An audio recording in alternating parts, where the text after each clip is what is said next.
और एक बार आशु सर से भी उनके बाजार का व्यू लिया जाए। आशु सर, फ्राइडे को तो बढ़िया रिकवरी थी, बाजार अच्छे मूड में दिख रहा था, आज सुबह भी शुरुआत अच्छी हुई, उसके बाद क्या हो गया सर? उसके बाद दीपांशु फिर से रियलिटी चेक हो गया।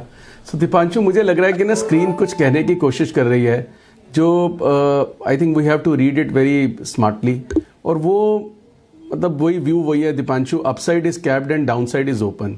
अब प्रॉब्लम यह है कि दीपांशु मतलब ये जो अपसाइड जो थोड़ी सी बढ़ती है तो ऐसे लगता है क्योंकि कि कुछ ना कुछ बेटर होना चाहिए, लेकिन स्टॉक की participation Deepanshu as I been saying since last 2 weeks there is absolutely no participation from the stock में किसी में भी दीपांशु कुछ भी दम नहीं लग रहा।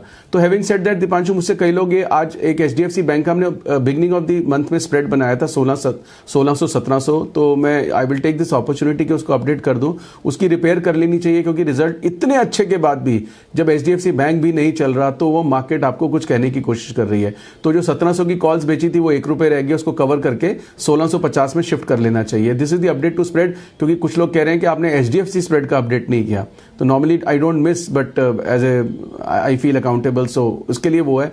बट अदरवाइज दीपांशु कुछ नहीं है। हमने परसों 2 स्प्रेड बनाए थे, 17,950, 18,150, सिर्फ इसलिए कि मैक्स अगर चला गया था 18,100 तो बहुत अच्छा प्रॉफिट आ जाएगा 18,100, 150 पे। बट आज जिस तरह का मूव ऊपर खुलने के बाद फिजल आउट हो गया, मुझे बिल्कुल भी दम नहीं दिख रहा मार्केट के अंदर। बैंक निफ्टी ने सुबह आउट परफॉर्म किया, लेकिन शाम को वो भी वापस नीचे आ गया। उसका स्प्रेड में फिर भी पैसे आ रहे हैं दीपांशु। हमने 60-65 रुपए पे बनाया था, 100 रुपए से ऊपर का भाव, मतलब वो पैसे दे रहा है, अराउंड 40-50 रुपीज का प्रॉफिट। जिसे बुक करना है बुक कर लें, रख भी सकते हैं, अभी 3 दिन है हमारे पास, दोनों स्प्रेड रख सकते हैं क्योंकि कॉस्टिंग बहुत कम है। But other than that Deepanshu, जो इंडेक्स में जो इस तरह का ट्रेड करके या कोई मतलब लॉन्ग शॉर्ट करके अगर कुछ पैसे बना ले या राइट साइड पे बैठ जाए, कुछ है, बाकी किसी में कुछ नहीं हो रहा। All stocks are looking like laggards. Sectoral rotation भी नीचे की तरफ हो रही है, नीचे की तरफ नहीं भी हो रही तो ऊपर की तरफ तो कुछ भी नहीं हो रहा। सो मतलब very boring difficult market, and that too with high expectation of budget के बजट आ रहा है। कब तक ऐसा होगा कि नहीं चलेगी, कब तक ऐसा होगा कि विक्स नहीं बढ़ेगी, कब तक ऐसा होगा कि इधर साइड मूवमेंट नहीं आएगी। लेकिन आई थिंक बहुत पेशेंस टेस्ट हो रही है कि जैसे होता है ना, आप जब तक देखते रहोगे नहीं होगा।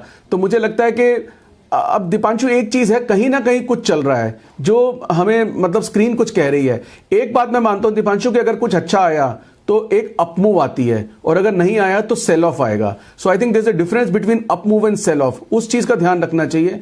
We are working on 2 February strategy, कोई स्प्रेड बनाएंगे, और आज नहीं तो वेंसडे को मैं आपसे शेयर करूंगा कि कौन सा स्प्रेड बनना चाहिए। I am just trying to evaluate the risk reward, और वो इंडेक्स में प्ले करेंगे दीपांशु। मुझे तो कोई स्टॉक नहीं लग रहा। ऑन द कॉन्ट्री एक और चीज बताता हूं दीपांशु, जिस तरह से बजट के हम बिल्कुल मतलब ऑलमोस्ट सामने दरवाजे पे खड़े हैं, और उसमें बजट थीम के स्टॉक्स ही लेगार्ड्स बने हुए हैं, right from fertilizer to even defence, या जो बाकी जी बात करते हैं हम, इंफ्रा वगैरह।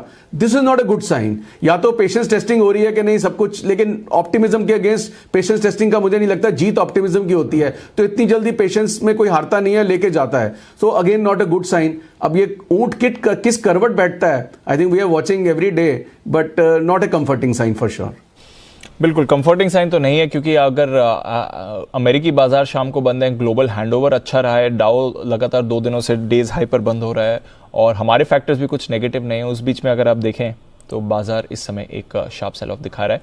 चलिए नजर है बाजार के एक्शन पे। और